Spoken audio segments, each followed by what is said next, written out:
All right, welcome into the latest edition of the second half draft show. Joining me, Headley, Drew. We got another great show on tap for you. 2024 NFL draft prospects, some trivia along the way, certainly some laughs. Let's start. Let's not waste any time here. Let's jump into it. Let's start with the Illinois Fighting Illini and a handful of prospects from this team. They're headlined by Johnny Newton, a big defensive tackle up front, widely considered the top interior defensive lineman in the 2024 class through summer scouting. We'll see what happens, obviously, in the 2023 season. But Heather, I'm gonna start with you. Your thoughts on it? You know what? Never mind. I'm already calling an audible. I'm already gonna call it audible. Switch it up. I know how Drew feels about him. I'm really interested to hear what you have to say, Headley, but I think it's going to differ. So I want to start with Drew. Let's get it started, Drew. What do you have on Johnny Newton? That's what we're going with, Johnny Newton, bro. Yeah. Nah. Jer'Zhan Johnny Newton. Johnny Newton is what he goes by, bro. Fake Newton, man. Fake Newton. That's disrespectful. But 6'2", 295, defensive lineman, Illinois, inside, outside, can make you miss with his feet alone, bro. I seen him shaking cats before he ever made contact with whomever was in front of him. Has that short area quickness with the size that he has. That's pretty stellar. Appears to always be in control when engaged, man. Arms extended, being able to engage with the offensive linemen, strong at the point of attack, and he has great pace and timing, and with games up front, man, because they run a lot of games over there, Illinois. He's a big part of that, and he has some close with his ability too. Yeah, Newton is a problem. Yeah, he is a problem. You see him line up at that 3-tech, that 4-eye. I think he has a good blend of speed and power. He can move down the line laterally. I think he's more a straight line guy than a guy that could change directions quickly. But when he comes at you, man, he's coming fast. He closes really quick. His hand technique, it's violent, it's fast. He disengages. He gets into the backfield. The issue I have with him is I don't see it every single time. If you watch the game against Minnesota, he got pushed back to the second level a lot. Ibrahim broke a lot of big runs, and somebody's so dominant. It was just strange to see him be like pretty much bullied. John Michael Smith and those boys were just kind of bullying him at times. But that's the only thing I really see, because this guy is he improved every year at Illinois. Good balance. I think he could add a little more pass rushing move, but when he's on, when you squint your eyes, he's on. You see some Aaron Donald in him, man. The move that he does the pass rushing move where he kind of hops. He takes like one step, like it looks like 3 steps. He hops in and gets into the backfield. It's really nice what he does, man. I just want to see a little more consistent with him. And I'm expecting big things from him for the 2024 season. Mute. Good looks. Shout out D Kit. Shout out Kasim Baker. Salute. I agree with you, Headley. I too watched the Minnesota game, and it was odd. It was odd when he was on the backside of those plays, how much he was displaced off the line of scrimmage, right? It seemed like if they ran outside zone, he wasn't a factor, right? If teams try to run more of, downhill, inside zone, even gap schemes, that's when he was dominant. Drew, you hit the nail on the head in terms of his hands, in terms of the short area quickness, explosiveness, frankly, right? He doesn't always get a great jump at the line of scrimmage, but you can see the decent change of direction skills. I thought they were better than advertised, considering how big he is, but real nice quicks. I mean, again, you said it, Drew, like he can make a guard or a tackle miss without ever putting his hands on them, right? You know what I'm saying? It's kind of a head bob, a bob and weave. You know what I'm saying? I want to see more rip moves, though. I want to see more rip moves. He likes to go to the swim. The more savvy offensive linemen are going to take advantage of that. They're just going to wash him out of the play. And I think that's what happened to a certain degree in that Minnesota game, right? You need to have your hands inside, not necessarily over the top or outside. Again, he can out athletic certain guys at the collegiate level. Don't think that's going to be the case at the NFL level. So something to keep an eye on there. But he's a fun watch. It's interesting to watch him. You know what I mean? And you mentioned it, He's deployed in a couple of different ways. I've seen him line up directly over the center. When he did in that Minnesota game, John Michael Schmitz got him. You understand what I'm saying? I'd like to see a little bit more dog play in and play out. But the one thing that really did stand out to me was at the end of games, particularly when they played with the lead. He played a lot of snaps. Typically, you don't see defensive linemen, interior defensive linemen. That's something that we've talked about on the second half draft show of other guys that we really like. We want to see more. There's no shortage of snaps. So he has good wind. You know what I'm saying? You see him pursuing plays. I like him. I like him. I think there's some things to work on. I think you got to use him in a particular way. I don't think he's just one of those players where, you just line him up anywhere and he dominates. There are flashes of dominance, but consistency certainly is something that I want to see. Yeah. The Giants. Yes, sir. Yes, sir. Definitely. But overall, impressed with what I saw from Newton. Again, certain things he can clean up on. The short area bursts and quicks are really impressive. The hand usage is really good. And at times, especially late in games, I saw dominance. I saw flashes of dominance. And again, that's not something that you typically see from interior defensive linemen. You see them maybe wear down throughout the game, considering the number of snaps Newton played. So that's a testament to his conditioning and his mental fortitude as well. So really intriguing player. I'm not quite as bullish maybe as the consensus is as far as him being the top interior defensive lineman. I need to see it play out a little bit more. He's certainly among the top guys, but I'm not ready to say he's, far and away number one. So a lot of good guys on the interior, a lot of good guys in the country. So he's one of them, though. He's one of those guys. Oh, yeah, definitely. All right. What's going on, Jake? Speaking of Randolph, let's talk about Randolph. And I'll start with you, Hadley. Man, 88, man. This guy was a fun watch. You talked about Newton. I thought that Randolph was actually better in the run game. Just his awareness. He has the versatility to play the outside or inside. He leads with his hands, man. When you watch defensive linemen, that's a very important trait, that you're not throwing your chest into blocks.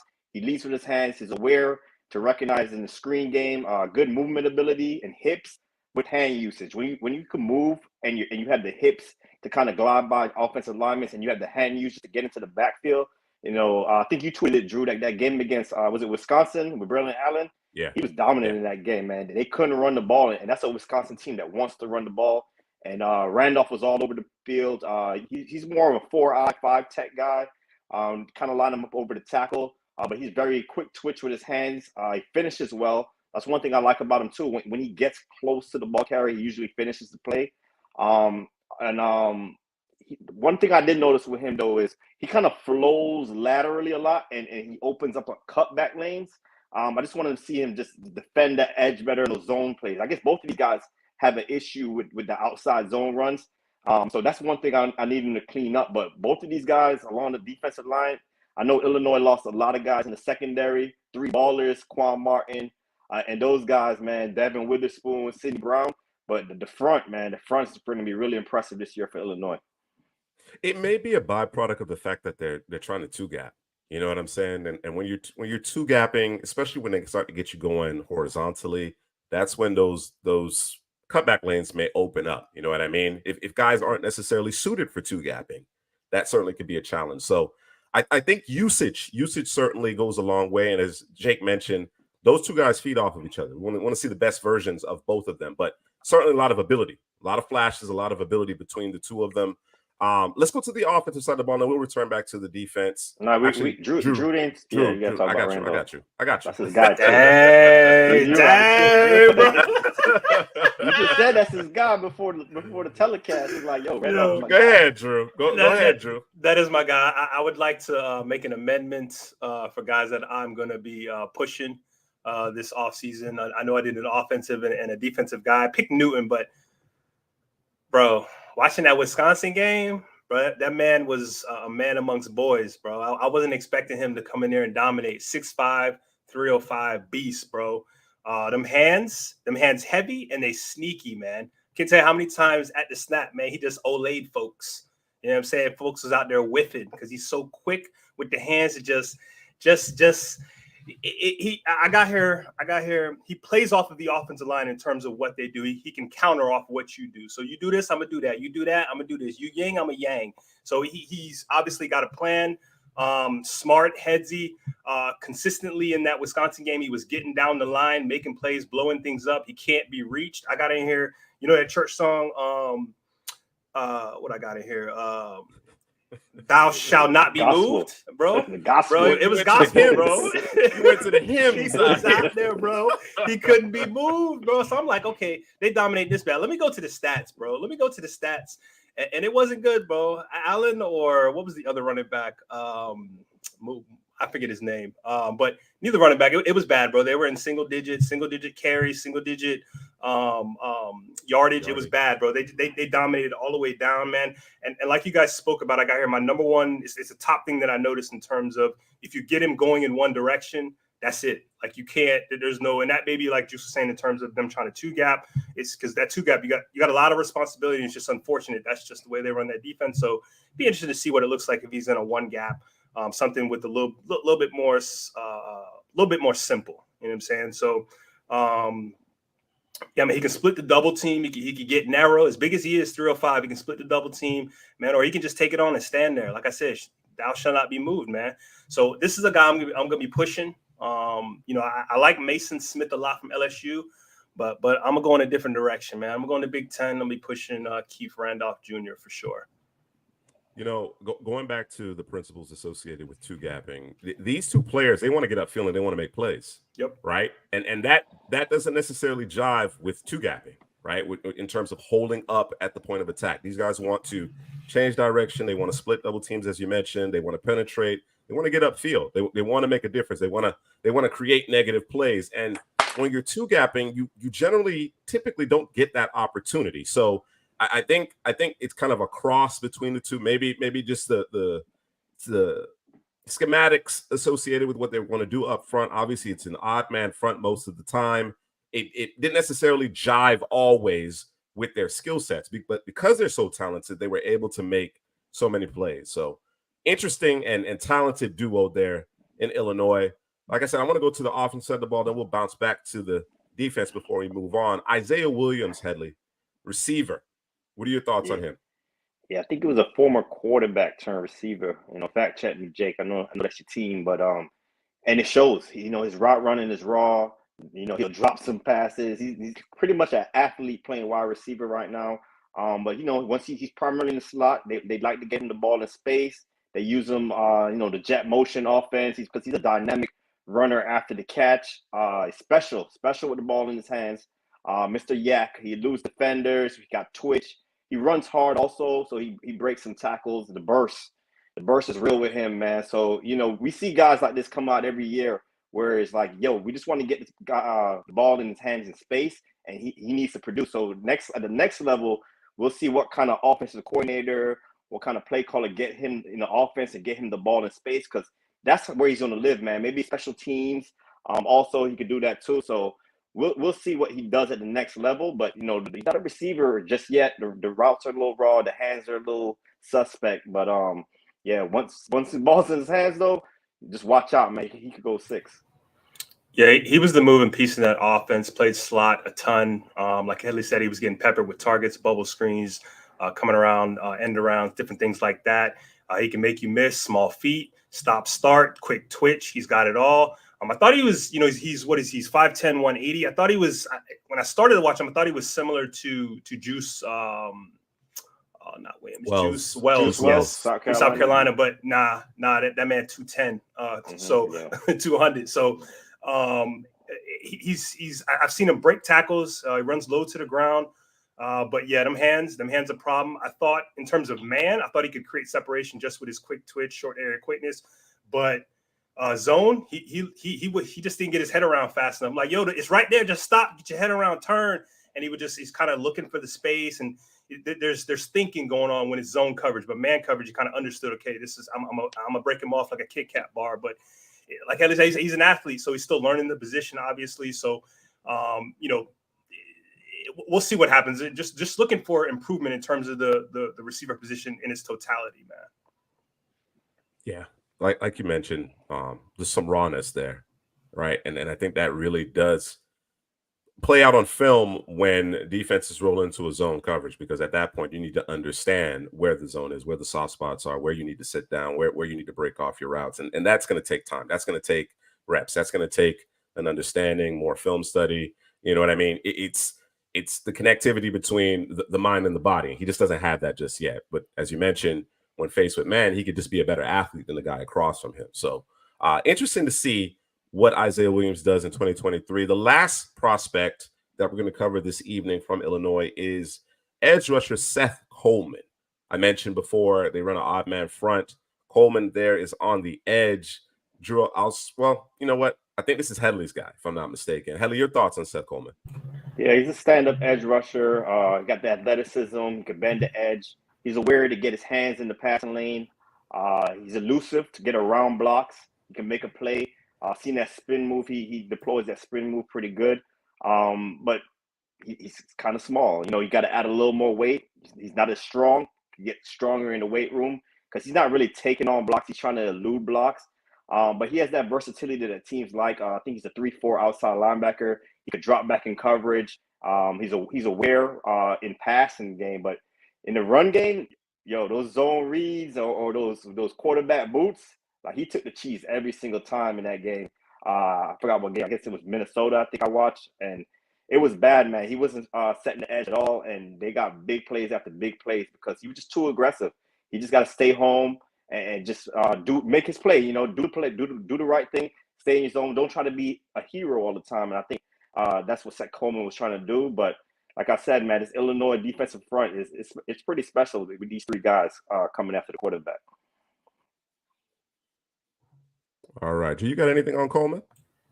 Nah, just watching Randolph and Newton. He did pop off. He has very good close in terms of when he sees it, he gets it. He's like I said earlier, the boys play games up front. I think he's really adept at that, being able to time and pace that up. So yeah, I like him a lot. But like Hadley said, can't be taking cheese, bro. Can't take the cheese. Instincts. Yeah, still bro. working on They're those. gonna get you every time. It. Yeah, man. Yeah, absolutely. Swiss, all right. provolone, all of that, bro. Come on, taking all of that, bro. Cheddar, all of that, bro. All of it, bro. All of it. All right, let's get into another riveting round of Name That Player. Typically, I like to give kind of a brief synopsis of the game, but I'm not doing it tonight. We're just jumping into it. You understand what I'm saying? I wasn't here last week, so I'm trying to get me some. Well, not necessarily get me some, but certainly I want to see how you guys fare with the latest set of trivia that I have here. Of course, we'll start with Illinois, and right at the top.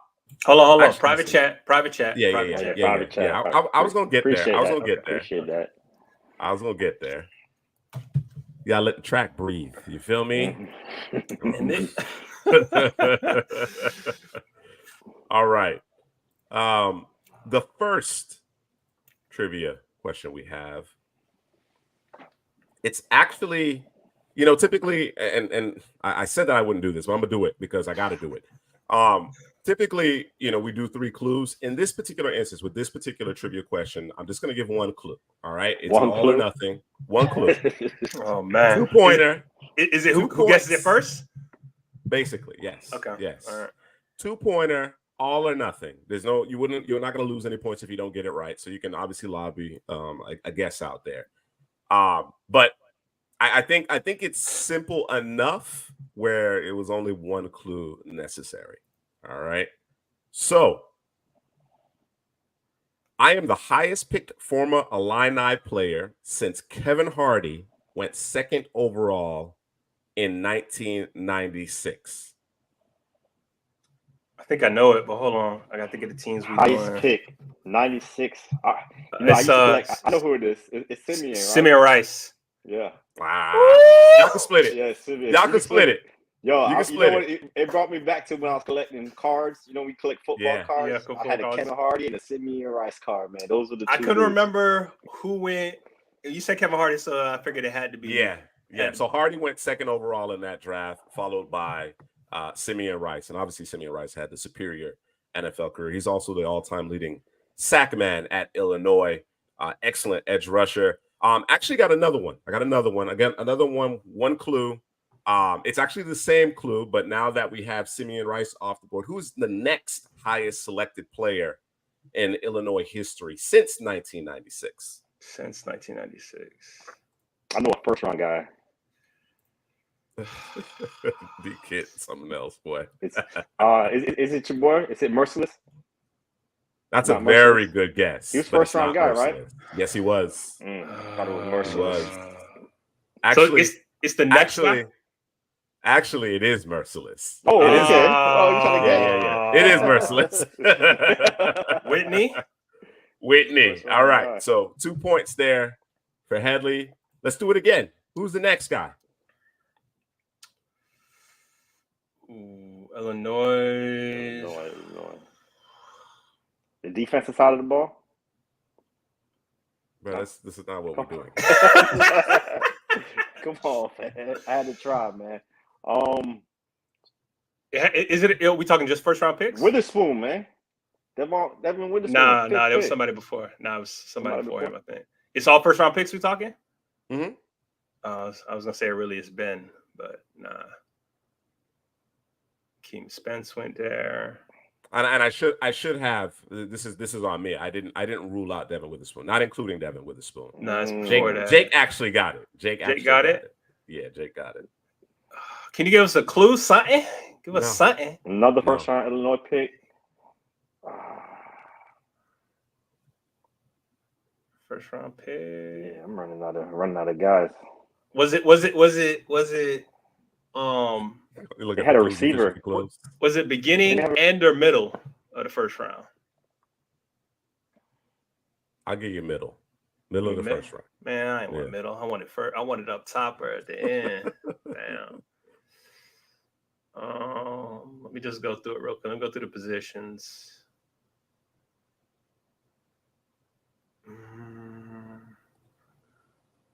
I actually have something for this. Hold on a second. Hold on. You got a Jeopardy music? Oh man.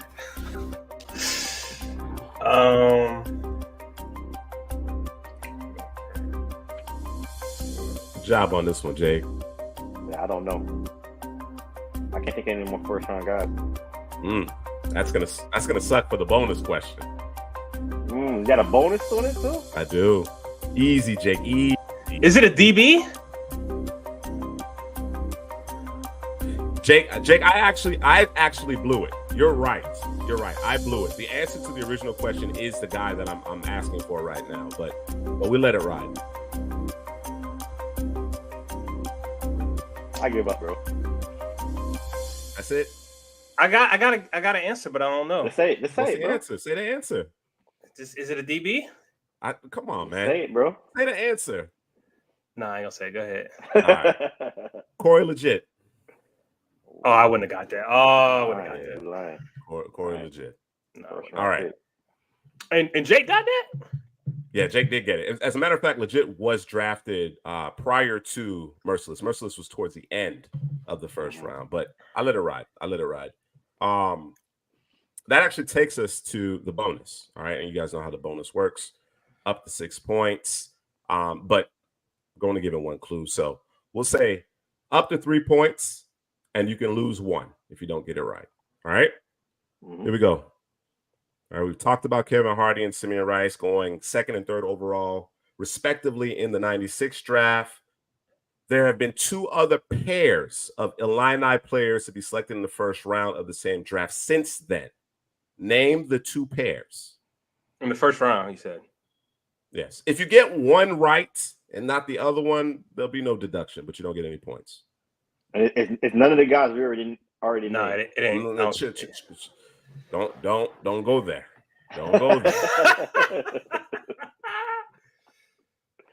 Two pairs. A lot of guys. You did. I had one. I just lost it, bro, and I think that was one of them. Do I need to play my music again? Nah. Let's give us a second. Give us a second, bro. Give us a second. Jake, I actually think that's the tough one. That's actually the tough one. And Quan did not go in the first round, D-Kid. Yo. Although D-Kid would have selected him in the first round, he did not go in the first round. Nah, he ain't on the first. First Yeah, round. that's pretty good, Jay. That one I had trouble with. I had trouble with that one. Do we get another clue? Just give me one more clue, bro. No. There's no more clues. There's no more clues. All right. I'm gonna play my music again. So we doing.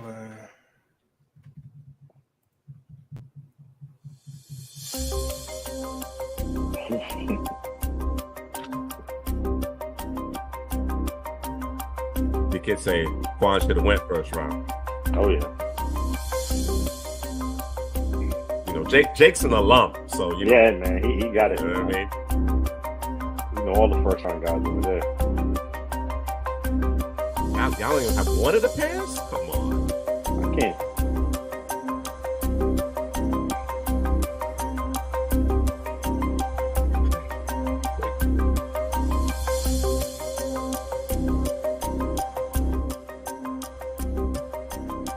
Is one of them an O lineman, bro?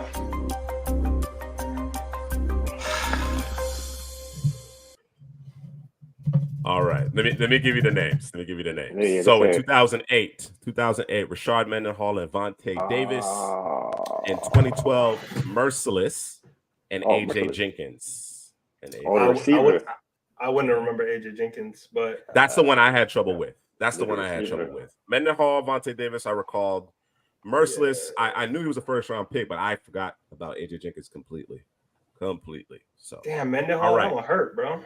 Good job, Jake. Running backs was getting picked in the first round. Back in the day, bro. Two running backs went first round this year. I think more are going to go first round. Go first round, bro. This year, get that. I don't know if this. I think it's within the realm of possibility, but I just think it's the contract, the nature of the contracts. I think that's gonna CBA. They're gonna change that, bro. That's gonna be the position that changes. But here's the thing about that. Before we move on, because that I underperformed. It's because not all the answers to the questions are Quan Martin, D-Kid. That's the reason why you underperformed. But no, I think it's going to be difficult to get the CBA change for one position, right? And if they do make a change like that, the player's going to have to give something up, which probably was going to amount to a larger share of the revenue. You know what I'm saying? So I'm not sure what they can do. Like I said, I talked about it. We put it in the community post. I think the running backs are such a well-recognized position in terms of the players because of fantasy, because of the casual fan that you really need to hone in on monetizing off the field. You know, I use Marshawn Lynch as an example. Of course, Marshawn Lynch comes from a different time, but it wasn't that long ago. Right? You know, he made what, 56 million in 12 years playing. He's made substantially more off the field. You know what I mean? So that to me is and my suggestion, like for instance, Austin Eckler, who's been a big proponent of his pay and everything, right? He certainly has outperformed his contract, but you know, he's in a tough spot. Lean into fantasy. You're a fantasy guy, right? Lean into that. Right? It's there to be made. It's there to be made. I think there's so many different opportunities, especially now these days. So, but yes, it is tough on the backs of today, considering how teams are valuing them as far as contract negotiations go. All right, let's move on to the Demon Deacons, the second team this evening. And I want to start with the guy that we kind of highlighted, you know, considered him one of the headliners for tonight. And that's Caelen Carson, the corner from Wake Forest. And Drew, I'll start with you. Your thoughts on Caelen Carson? Yeah, man. The number one thing that I noticed watching him, man, is his ability to close space, bro. You know, Wake Forest is doing some funny business over there in terms of their coverages. It's usually the turn and run. If it's not, if he's up close and personal. In the 2022 tape I talked about, y'all boys don't talk about 21 tape, but or it was he was 10 yards off in off coverage. But you know, his ability to close, I was fine with it. Usually when corners play like that, I hate that. But he was exceptional with it. He was comfortable with it. Good size, speed combo. I thought he's 6 foot, 195. He looked a little bit bigger than me. Looked long too. Got here. I thought, and we might disagree here. We are going to disagree here. I thought he was actually pretty good in terms of turning and looking for the football. I saw him make a couple of pass deflections in terms of knocking the ball away right as the ball got there. No panic in his game. And I thought he was a sure tackler. He's a high tackler, but he's a sure tackler out there at the corner position. Yeah. I think before you get in there, Headley, I think your point regarding him finding the football, it wasn't necessarily that he didn't locate the ball. I just thought there was too much grabbing going on. And if you grab, you need to locate the football, right? Yeah. You need to do your best to get your head around if you're going to be grabby there at the top of the routes, particularly when the routes were vertical in nature. Go ahead, Headley. Yeah, I also, talking about playing the ball, I thought he played the ball better coming forward, locating the football coming forward. When his back was to the football and he had to turn, I thought he was a little inconsistent there. But Caelen Carson, he got hurt in the last 2 seasons, so I need to throw that out there first. The injury thing with him, I think he needs to overcome that. Hopefully he's healthy for the entire season this year, because we want to see some tape on him. I believe he got hurt in both North Carolina games, if I'm not mistaken, in 21 and 22. But in 21, you saw him come up and press. He put hands on wide receivers. He has a basketball background and a track background, so multi-sport athlete. I think teams kind of stayed away from him a little bit also. But like Drew said, I think he's a pretty good tackler in the open field. He's feisty with the ball the ball in the air. He's very feisty coming downhill. Clicking and closing, that's his game. The short to intermediate game, he's really sticky defending the receivers. I think he gets in trouble as the deeper the passes go, because I think his back pedal is okay. I think it's just transitioning, turning his hips, running deep down the field. I think it's a little delayed. I think he got to improve there. But I think off coverage, man coverage, I think he does well in both.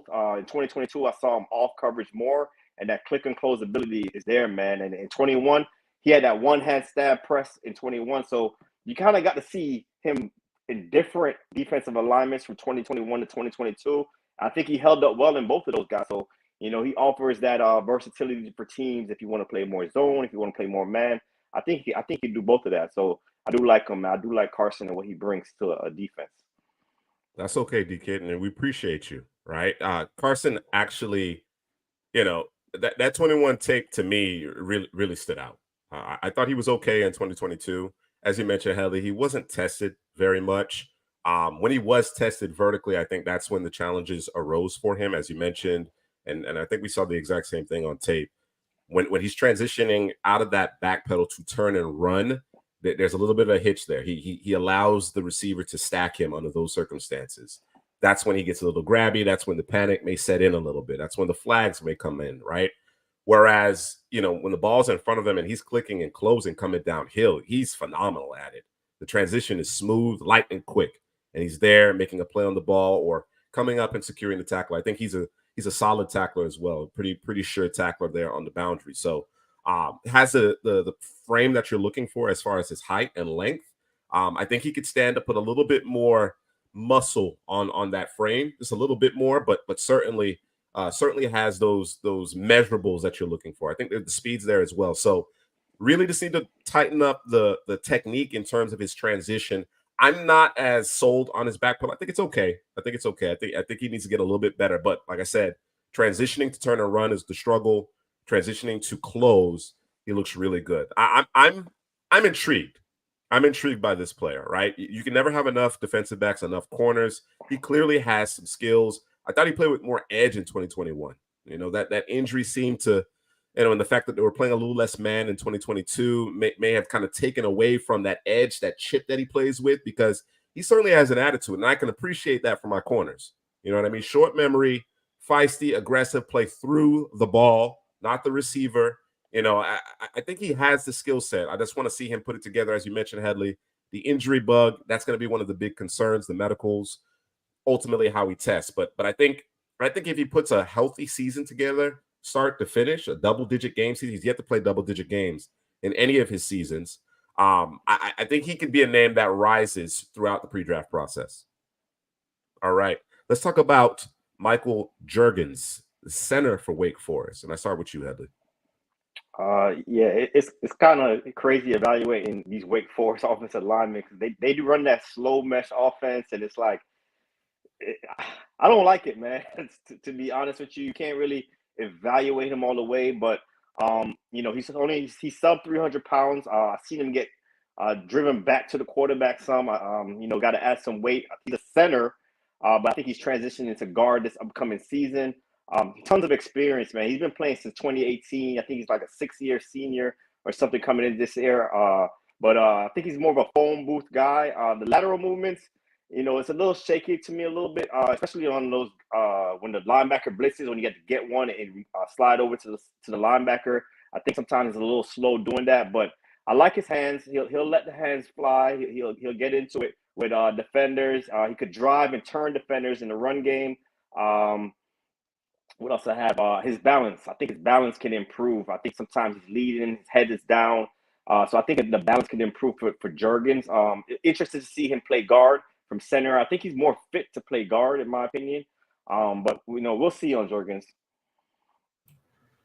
Yeah, he's 6'4", 296. First note I had when I found out he was going to play guard, he's going to play left guard. He's got to add some pound, add some strength there. I thought he was an easy mover. I thought his lateral movement is actually pretty good. I thought he actually played well from guy to guy, from block to block, picking up the free guy. A couple times he couldn't get there, but for the most part, from what I saw, I thought he picked up the free guy or the guy playing games up front. Yeah, that offense, bro, it doesn't ask them to move up the field. Like, everything is within a phone booth itself, whether pass or run, because they can't really go too far because they're not sure if it's going to be a run with the slow. Like, it doesn't do them. It does them a disservice, right?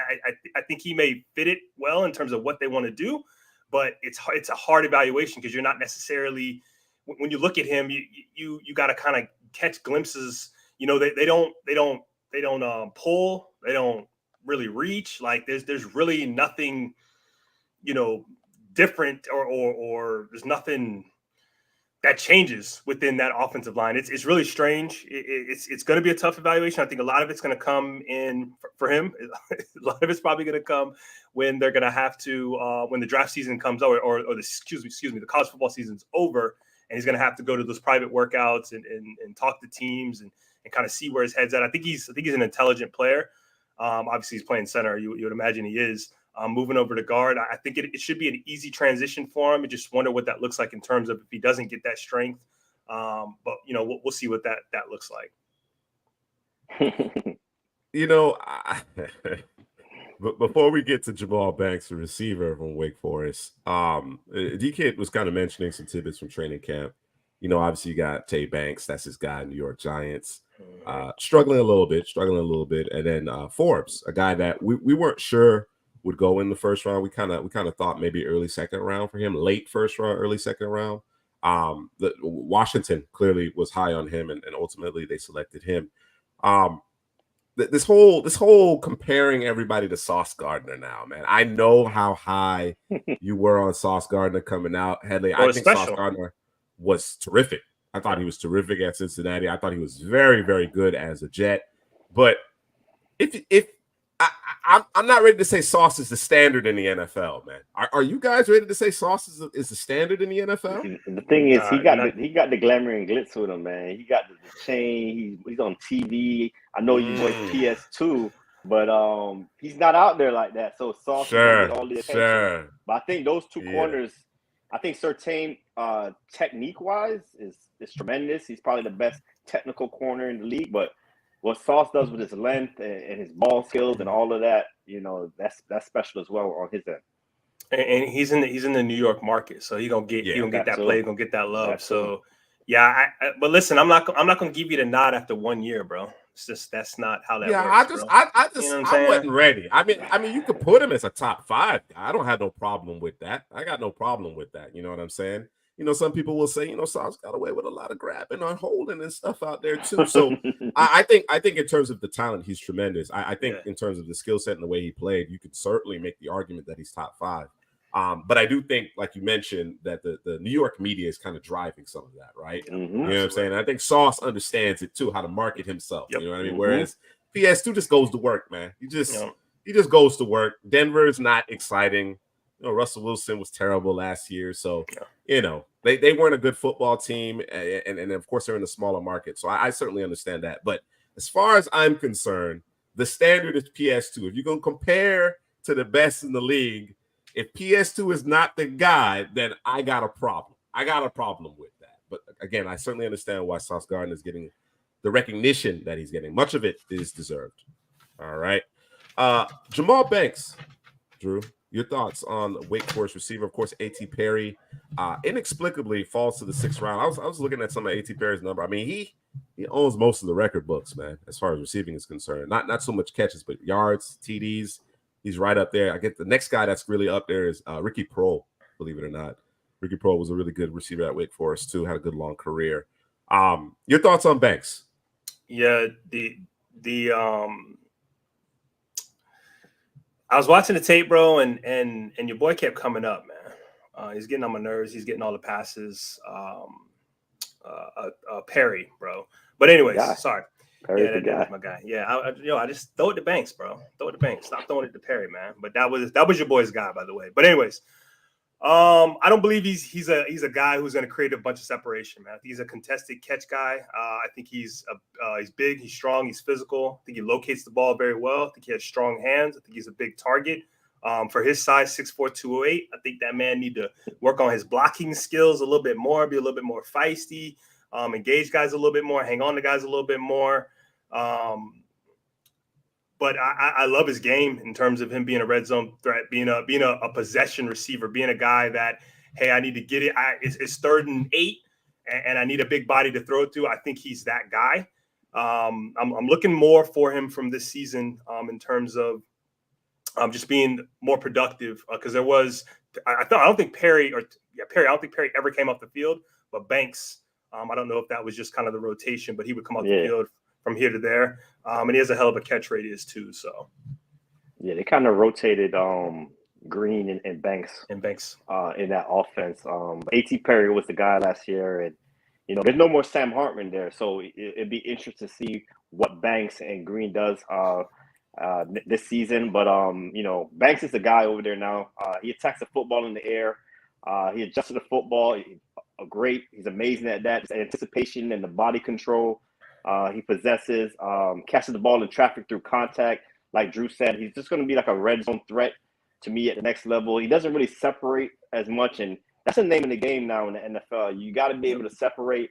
DeAndre Hopkins, last of a dying breed out there. He doesn't need much separation when you have ball skills so tremendous like DeAndre Hopkins. But not a lot of guys at the next level that can't separate. And I'm not saying Hopkins can't separate. He can.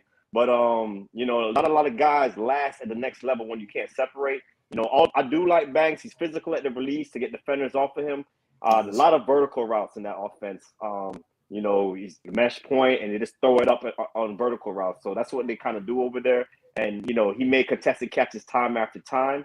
But I don't know at the next level if he's going to last doing that, man. You got to be able to separate, like I said, at the next level.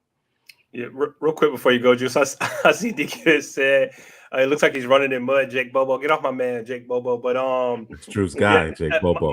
My first note is he takes a bit to get going, man. He's got like this get going, then the gallop, then he gets the gallop, then he start going. Yeah.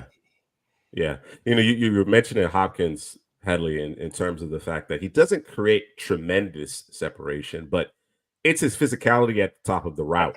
Yeah. Right? And how strong his hands are with DBs draped over him or trying to make a play on the ball. Like his ball skills are on another level, but he does create the separation that you alluded to at the top of a route because of his physicality. He's more crafty than most of the receivers. You know what I'm saying? But yeah, not a huge, I'm going to break you off Jerry Jeudy, Calvin Ridley type of guy. You know what I mean? So yeah, that guy, that type of skill set, you don't necessarily see quite as often in this modern era of the game. I don't know if I could press man him. You feel me? But I'm gonna stay over the top. You know what I'm saying? This is a single high thing over here for me. So I'm gonna stay over the top while Drew tries to bench press him at the line of scrimmage. You know what I mean? and get ran right through. Pause. That dude too physical, bro. Too physical. Let's get into some Wake Forest trivia here. All right. And I have one, and it's going to be of our typical variety. Actually, two. I actually have two. I'm okay. Tripping out here, man. I'm selling myself short. All right. So before I get there, let me do a little housekeeping. We are partnered with Underdog Fantasy. As you can see, promo code CPGM, 2x your first deposit up to $100. So if you deposit $100, Underdog Fantasy will match that $100. Best ball drafts are underway. We're what? A month out from the college football season. That puts us 5.5, 6 weeks out from the NFL season. So be sure to get those best ball drafts underway. And then, of course, in season, you got the above and unders going. There's a lot of opportunities out here to make a little extra cashish. So take advantage of our promo code, our relationship, our partnership with Underdog Fantasy. They support us, so guys, support them. Again, promo code CPGM. The promo link is in the description of this live stream. All right. Now, with the administrative stuff out of the way, let's get into another bout of Name That Player. I want to make sure everybody knows where they can find you so that they can harass y'all when y'all get it wrong. You know what I'm saying? And then only come for you when you get it wrong. It's fine. Exactly. All right. That's what it is. First clue. Hold on. What's the score? The score is 28-7. Okay. All right. I had to got a three touchdown lead right there. How many points? How many points is this bonus?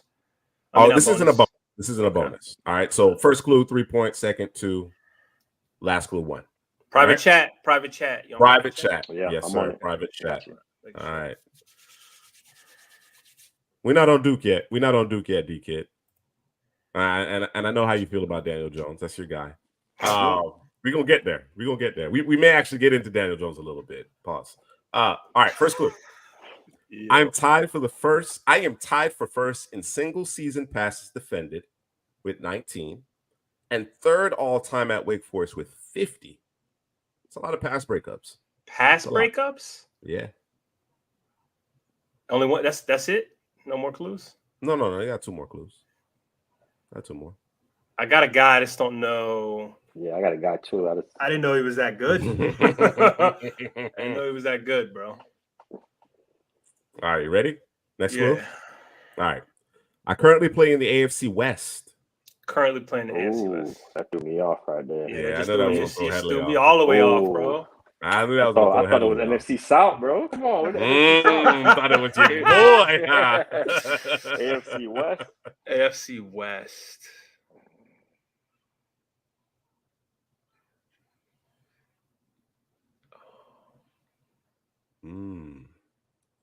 Hold on. Let me just get through the teams real quick. Do I need to play my music? Nah. You sure? Nah. Hold on, I'm missing one team. You said AFC West, right? Mm-hmm. All right, so this okay. Go ahead. All right. Final clue. I'm a Senior Bowl alum. Damn, we should know this one, bro. Currently in the AFC West. What was the second clue? What was the second clue? AFC West is the second clue. What was the first clue? Oh, 50 pass deflections. In the career, tied for most in a single season with 19. So is that in college or in NFL? That's college. I got another guy. I don't even know if he's in the league anymore. He might be in AFC West. I know who you're thinking about. Yeah, he was a first-round pick. I know who you're thinking about. I don't know if he's in the league. I'll say him. Your boy Johnson, the corner. D-Kid, let me give you the first clue. I'm tied for first in single season passes defended with 19 and third all time at Wake Forest with 50. Name Johnson? Oh, is it Jesse Bates? That's what I'm thinking. That's NFC South, bro. NFC South. Oh, God! Bro. Come on, bro. Terrible. Just awful. No, it's not Johnson. It's Esang Bassi.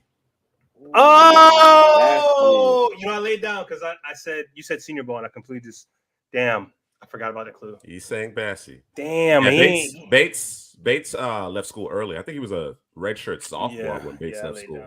I laid down, bro. Yeah. When Henry said first round pick, that threw me off. And then you said Kevin Johnson came online, but I was like, let me go Bates. Mm-hmm. I don't know. You're not in the league. Bassi wasn't drafted. No. He's not in the league no more. The injuries. I think the concussions in the neck. He's saying Bassi, bro, but the Senior Bowl thing should have gave it away. That was terrible. Yeah, I thought that might be the one clue that brought it in. I liked him over the Senior Bowl. But he went undrafted. He went undrafted. I think his 40 was terrible. I think his 40 was terrible. He struggled at the Senior Bowl, as I recall. He struggled.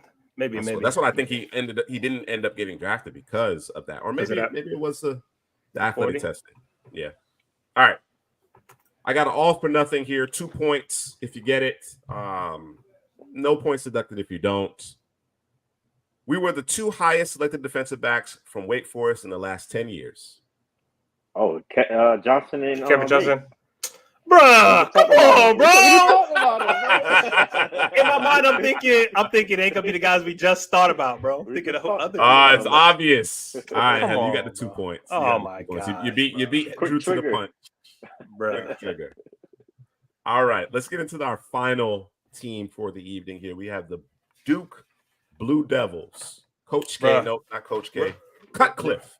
But before you, Blue Devils. Before you, bro, I swore you was gonna give us the bust of all busts, bro.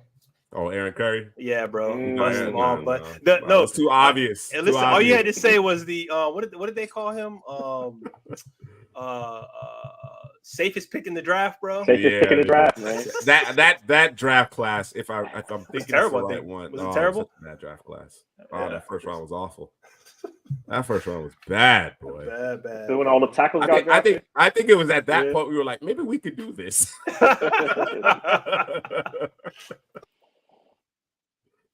All right, fellas. Let's talk about Duke. And I want to start with Graham Barton. He's a headliner as far as I'm concerned. In Duke, you see him in the image right here in your bottom right-hand side. Might be your left, but certainly my right. Hadley, I'll start with you. What are your thoughts on the left tackle from Duke? He's nasty. You know, that's the first thing I noticed with him, man. He's feisty, he's nasty, he's greedy. He's always looking to hit someone. The movement ability is plus. I like his movement ability. He's a former center. So, you know, that grittiness kind of, you know, takes form at that left tackle position. I think maybe he might, at the next level, make a move back to the interior offensive line.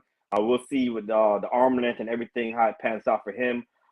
When he gets jarred back with the initial power, he has the ability to recover and still stay in front of defenders. That strong secondary anchor. But I think his strength in pass protection still can improve a bit. I saw him overset a couple times and get beat inside. I think he's better in the run game, charging defenders, opening up lanes. That's where he makes his money, man. In the run game, the nastiness, the physicalness. He gets to the second level. I think he has to watch the hand placement a little bit because he kind of like, they didn't really call him that much for it, but I'm seeing him bear hug defenders a lot.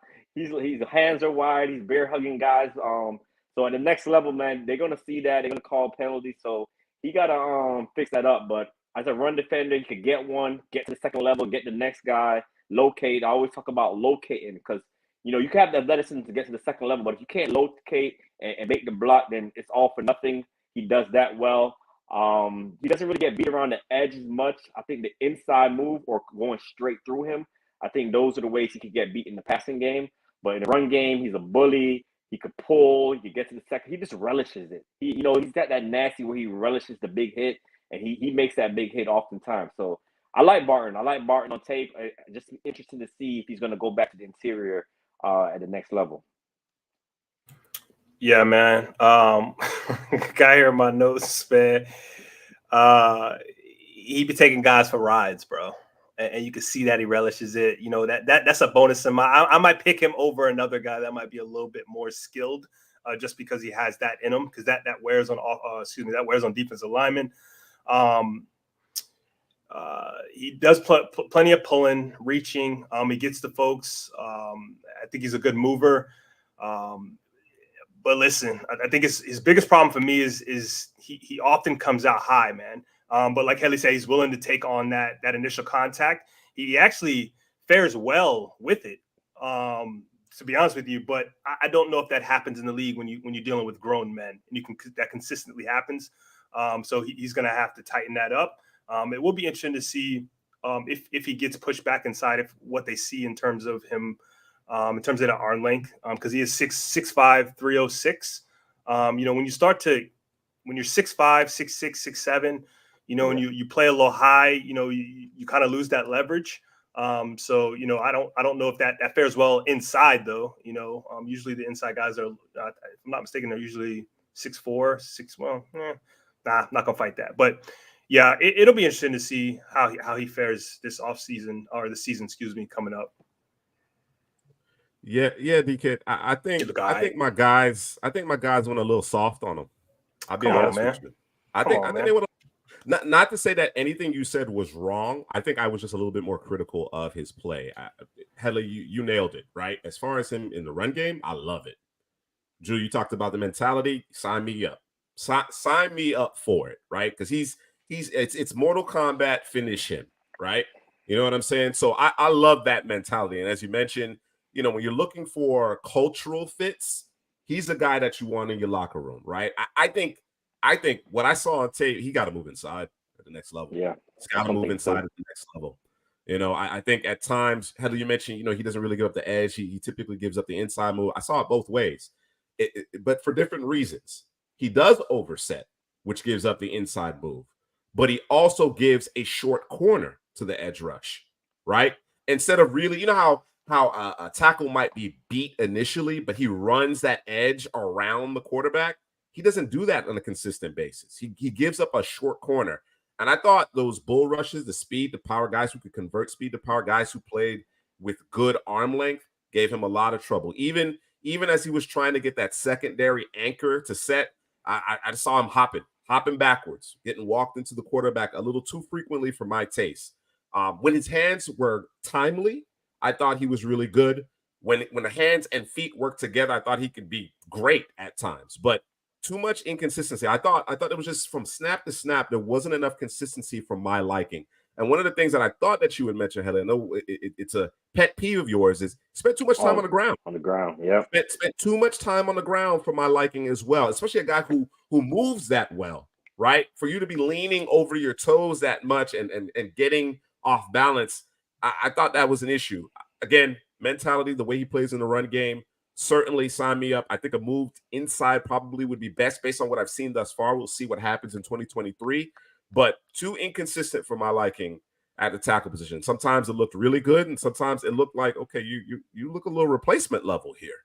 You know what I'm saying? In terms of his technique. And the main thing is his hands. He's late with them, and they're too wide. And there was a lot of holdings that took place that weren't necessarily called. You know what I'm saying? So there's some technique issues that he has to work on. I thought when he did a nice vertical set, he was okay. He was all right. When he tried to jump set 45 degree, that's when he struggled. That's when he gave that really quick edge. That's when he wasn't able to hold up in terms of pass pro. I thought guys walked him back into the quarterback too frequently. I wonder if that's going to be an issue facing those big interior defensive linemen. But just the way he gets off the ball, being able to work with the center in tandem, I think if he's in a phone booth, he might fare a little bit better. Not sure if he has enough girth. He probably will need to get a bit stronger from a functional strength perspective either way. But I'm not sure I'm not sure I want him playing tackle. I'm not sure I want him playing left tackle at this juncture. Again, there's certain things that I do like about him, but the lack of consistency is what bothers me. All right. Yeah, DK, I thought you kind of nailed it here. He's a bit off balance a bit with his pass blocking. Sometimes the hands are good, but the feet aren't right. Sometimes the feet are out of whack, and the hands may have made it. You know what I mean? It's just it didn't sync up enough for me in terms of obvious passing situations. All right, Riley Leonard, quarterback, sneaky athlete here, man. That straight line is pretty good. Yeah, that's his strength. His legs. That's what I saw with Riley Leonard. Lots of shotguns. He uses his legs frequently to pick up yardage. Sometimes I think he takes off prematurely. He's not really trying to stand in the field and scan the pocket. He's just looking to run. He'll sacrifice his body for those extra yardage. He's kind of creative as a runner. He got juice. I've seen him break a long run. But that's where it ends for me, because I think he doesn't really look comfortable in the pocket. I got the release. The release seems a little long wind up. It doesn't seem quick. So he predetermines passes a lot, tries to hit that first read a lot. So, and then those zip on his passes. There's a lot of passes that should have been pick sixes, didn't get all the way to the receiver on the boundary. So he got a lot to improve as a passer, but as a runner and getting those extra yardage using his legs, I like him there. But as a passer, I think he needs to improve. Yeah, he got some work to do in terms of a passer, man. One of the things I noticed right off the bat within the first 2 plays, I'm like, maybe he's just a guy who just likes to sit in there and make the throw, man. He don't move like the running back's being pushed back into him, the center's being pushed back into him, the guard's being pushed back, and he'll just stand there and try to throw the ball as those guys are being pushed. Like, slide, give you guys some help. There's like he does it, and when he's throwing on the run, not good. He's got some mechanic issues just in general. Like you said, in terms of him being an athlete, and I put here deceptively elusive. Like, there's times I'm like, all right, they're going to catch him, and like he'll make a move, and then he's up and out. You know what I mean? And he's pulling away from guys. And he's pulling, he's pulling away. Yeah. I seen him run like a 40 or 50-yard run. I was like, he's not going to score. And just kept running. I'm like, oh, okay, all right, I see you there. I think his arm is strong. I think his release is okay. I think he has some work to do there. But his accuracy, I think a lot of that has to do with the mechanics. But yeah, he's got some work to do, man. I know them boys playing Clemson the first game of this season. That might be something I might do a little something with. But yeah, man, I think he's a 2-year starter. So I thought I was gonna see a little bit more, man. But yeah, man, as a passer, he's got some work to do, man. If he can fix those things, I think he could be a guy we could talk about. But yeah, man, he's got a lot to learn. And one of the biggest issues I had with him, man, is there's no anticipatory throws, bro. Everything is I'm waiting to see it open, right? Yeah. So yeah, man. Yeah, there's definitely work to do. I think we all came away with the same feeling, same sentiment of we expected a little bit more. Considering the way that the billing, the conversations around him, we thought that he might be a little further along. Obviously, the NFL is becoming more and more about traits. I think he does possess some of the traits that you covet from the quarterback position in this day and age. But yeah, there's a lot of things that he needs to refine and work on. We'll see. Cliff has done quite some work with the quarterbacks coming out of Duke and really getting more out of, maybe not the most talented athletes in terms of the football program at Duke. So interesting to see what he does in 2023, how he matures in the position. Let's talk about Dwayne Carter before we jump into our last round of trivia for the evening. Your thoughts on the D tackle for the Blue Devils? I think he's a quick twitch interior defensive tackle. Might play some 3-tech at the next level. They line him up at edge sometimes. I think he can add some strength in the run game. He'll get driven back to that second level at times. He has a good motor. He's always fighting to get extra to get into the backfield. Active and violent hands. He closes quickly. I think he's better in the passing game right now than as a run stuffer because he got a pretty nice spin move. He can get to the quarterback with that spin move. He works well through contact, active, always moving forward. So, a lot of athleticism from the interior spot. He's got to get stronger, get better in the run game, but I think he can affect the pass game. All right. I think that's going to do it. Unless there's anybody else that you'd like to discuss. Are we missing anyone? Any stragglers that you want to touch on? I don't think so, bro. Don't think so? No. All right. So that's going to do it for Illinois, Wake Forest, and Duke as far as our summer scouting is concerned. D-Kit, I did comment regarding your comment as far as having some grades. That is something that we are working on. We'd like to get the cumulative grade, but depending on how things go throughout the week, we might just put some individual grades, whatever individual grades might be available for the players that we're covering any given week. So certainly keep an eye out for that. Let's get into it. Yeah, I got you, D-Kid. I'm that's one thing that we're definitely working on. Let's get into the last bit of trivia. Let's see if either of you finish strong here this evening. All right.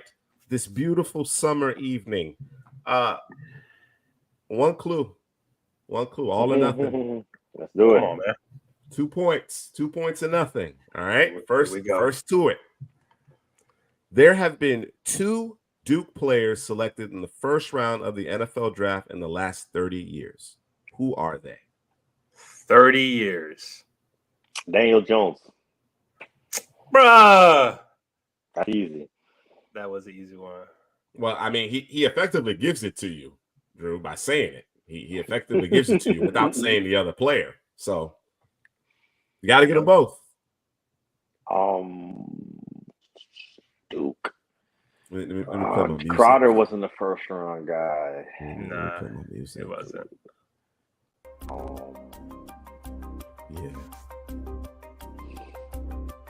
Duke had to have much guys, bro. It's only been 2 guys in the last 30 years, B. Yeah, it's Duke though, bro. It's Duke. Coach K. Yeah. They had a Is it? I think I know who it is. It's DK Basham went to Wake Forest, but he was a second round pick. Yeah, I think I know who it is. It's your boy. What position, bro? Offensive line. You remember? Oh, yeah. You just reminded me. Started slow and he kind of picked it up. Is he? Is it Tomlinson? Yep. Oh, Drew got it. That's it. Lathan. Yeah. Yep. I was thinking Lions, and I was like, yes, sir.